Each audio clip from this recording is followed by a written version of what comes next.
And welcome back to the Calm Farm, ladies and gents. Welcome to the place where mistakes have been made. Yes, I've been so fixated on buying all this new mowing equipment and grass baling equipment that I took my eye off the ball. And as you can see, the grass isn't ready to harvest. So I'm going to take my frustrations out in the field.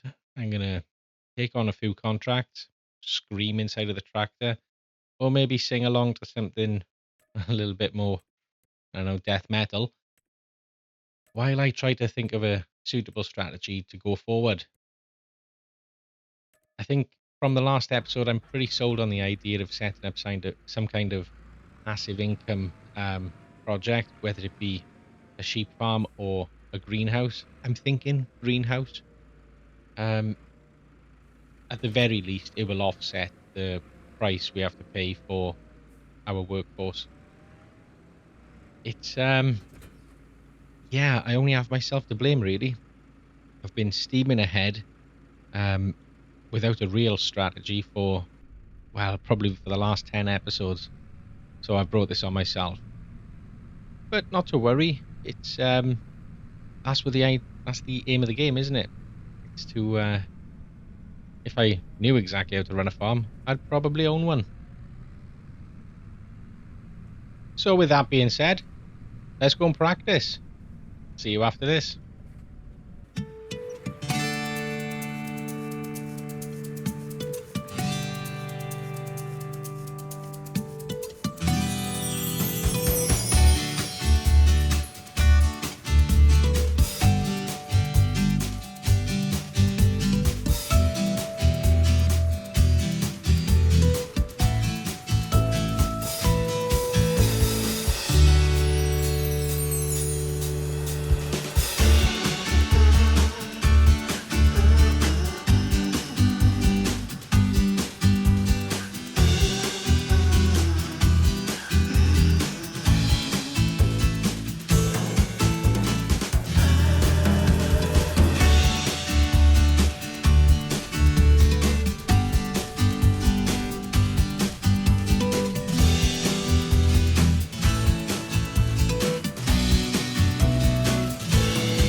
And that, ladies and gents, hopefully is how we get back on track. So if anyone asks, what did we do this morning? We can confidently say, well, we cultivated 3 fields before 8 o'clock and then started building a greenhouse. That's right. I think a greenhouse is probably the best starting place. We can change the selling output to selling, so I don't have to go and buy forklift tines. And that way, hopefully, it'll just generate some income in the background as we go in. Now, I've never really done this before, so it's going to be a bit of a learning curve for me, really. Plenty of land there, which would be ideal, really, for a large greenhouse, I think. But let's have a quick look and see what it looks like. Now, let's zoom in. Probably a bit small, that one. Oh, this is tricky. It digs into the banking quite a lot. No, that's not the right kind. I don't think that would be. Ah, look, that's practically underground. What about this one? Yeah, that looks a little bit more suitable. Where about? Am I going to have to flatten out this land? Ah, let's have a go. Yeah, let's do it.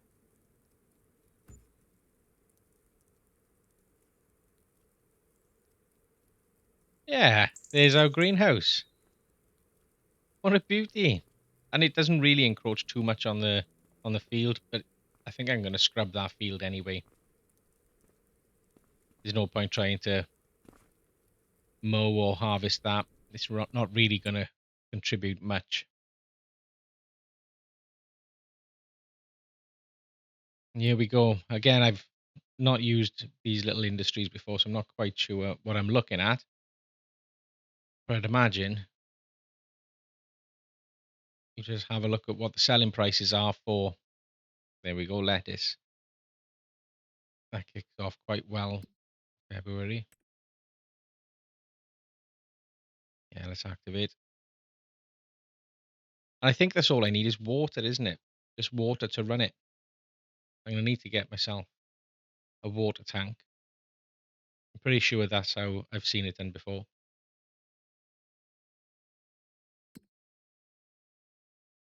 Napa cabbage. Is that? There you go.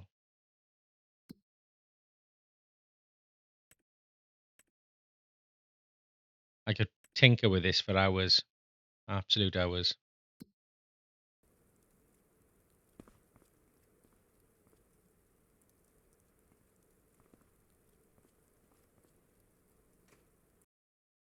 Okay then. Water bowsers. Or barrels. Where are they? Roll down a little more. There they are. I think the £17,000 one is probably the best bet because it's 6,000 litres, whereas the lizard is a little bit more, a little bit heavier. Because the bonus with that is you can cart around all sorts of stuff, but I only need water. Let's focus on the job at hand. 6,000 litres. I think the John Deere might struggle with it, but let's see. There we go. Let's go and collect that bad boy and then find a little stream. So before we go and pick up the new Bowser, water Bowser that is, I'm going to have a quick look, double check to make sure I've got a front loader. I can't remember. Oh, nice one. So I've got a quickie front loader attached. That's an absolute win because when I do start baling, I'm going to need forklift time. And that is the attachment point. So let's pick up one of these and let's get a set of tines. Where are they? There we go. And what that can actually do is act as a little bit of a counterweight to the front. So when I'm dragging this thing around and it's fully laden with this 6,000 litres of water, it's not going to lift my front wheels off the ground.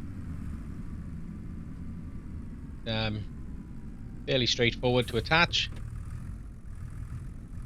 Not so much from this view, but there we go. And you pick up the tines separately.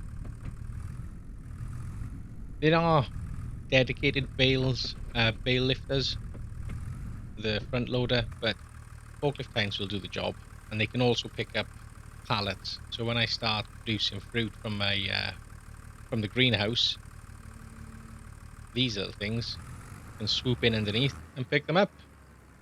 What a win! Right, so let's hook up to the water Bowser and go and find some water. Well, that was easy. Simply drove over a river, pressed on and let it fill up. And now I have water. So there we go. We got 6,000 sitting there. We need to do another 2 more trips down to the stream. But let's activate lettuce. And let's activate garlic. And we're going to leave it there for the time being. We're going to leave them sitting as stored.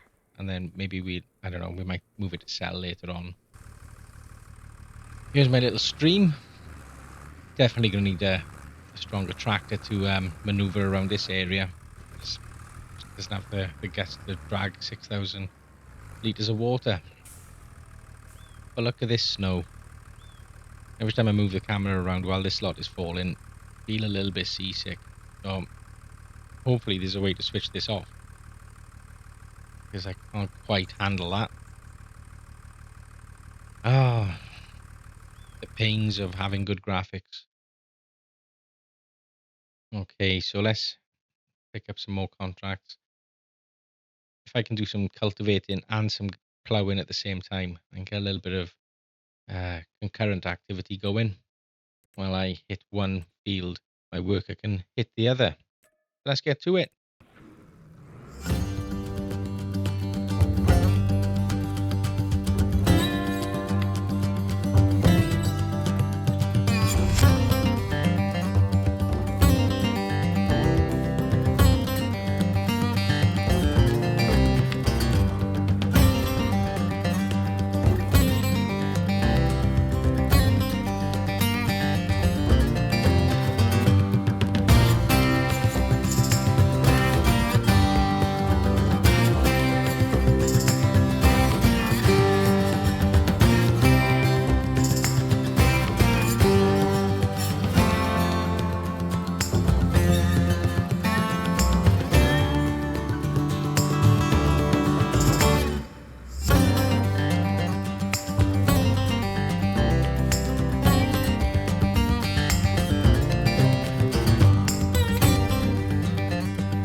And there we go. That was quite easy, quite straightforward. We are, fair play, making an improvement to the old bank balance after our recent expenditure on a greenhouse.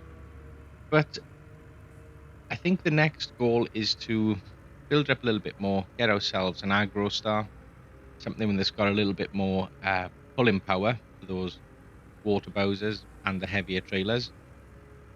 And I think I'm going to also head for a sheep farm.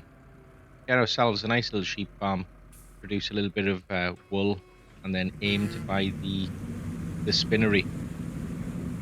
Hopefully, if logic works, my logic anyway, we can grow our own hay, feed our lambs, get all the wool, and then sell it to the spinnery.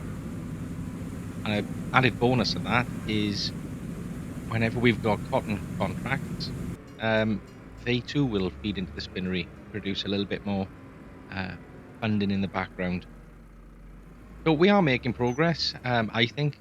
Correct me if I'm wrong, but let's keep chipping away. I think we've got a couple more contracts to deliver on before we can even think about splashing out. See you soon.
Well, that probably looked really straightforward with a little bit of editing.